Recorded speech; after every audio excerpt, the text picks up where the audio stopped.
Hello and welcome to my channel. In this episode we are going to be installing a new roof rack on my 2018 Toyota Tundra. This rack is made by Hooke Road, and I'm going to show you why I decided this roof rack as opposed to going with something like Prinsu or one of those big brands. So anyways, this is gonna be a straight to the point kind of video, so enjoy. Here are the tools required to assemble and install this roof rack. You need a 13mm and a 12mm wrench, a 4mm and 5mm socket, a rivet gun with a 6mm nut chuck, and lastly you will need a 4mm Allen wrench. In my case, I'll be using my cordless drill with a 4mm Allen bit.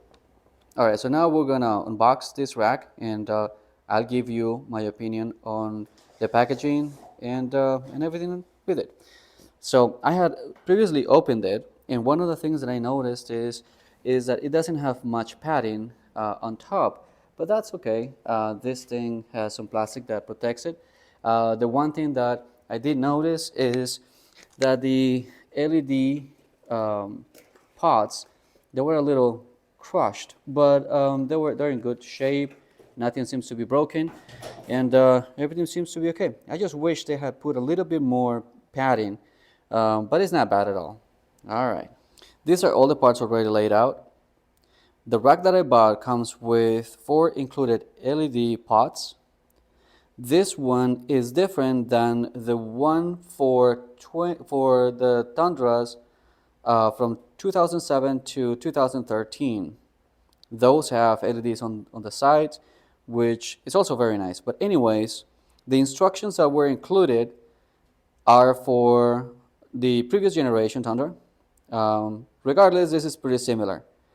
This in here is the front, and the cross members, each one is got a hole in it, which designate its location. So hole number 1 goes toward the front, 2, 3, 4, and 5, and then there is the end.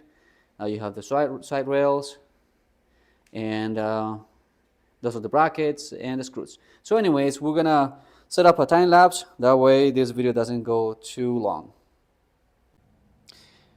Alright guys, a little correction. I realized that those side rails, I had them in the opposite sides.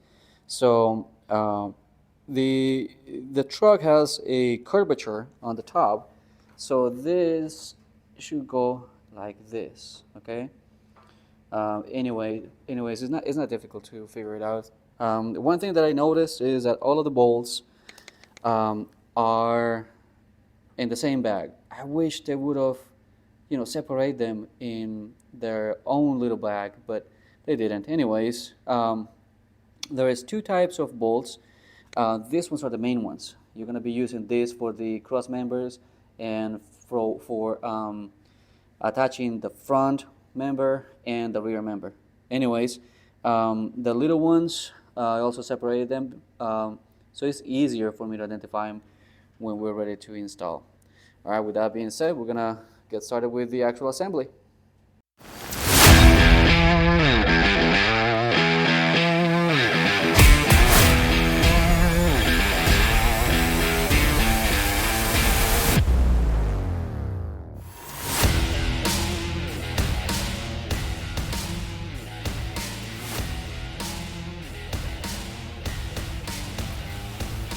Alright, so now we are moving into installing the rack in the roof.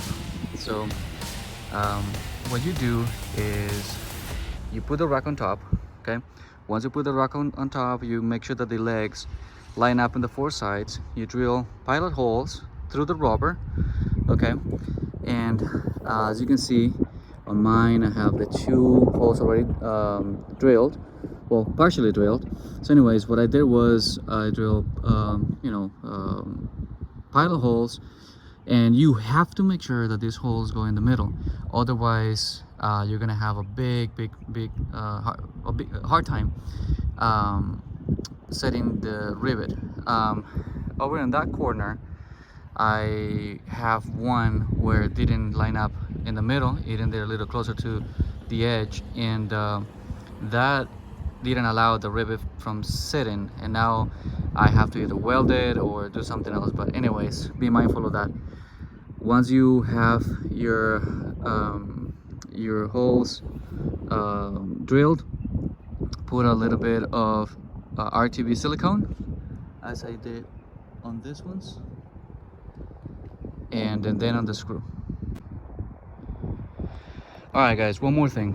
When you're ready to install the roof rack, you gotta make sure that you put this door edge protector or whatever. You can get this at AutoZone or O'Reilly's or whatever, but you gotta make sure that you use it, because otherwise you run the risk of this rack, scratching your roof. You don't want to do that. So anyways, I bought this one.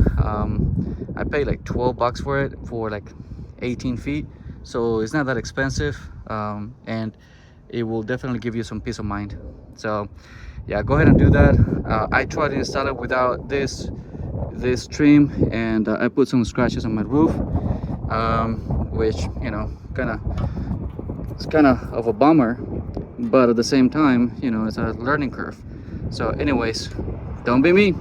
Go ahead and get this this door edge protector. All right.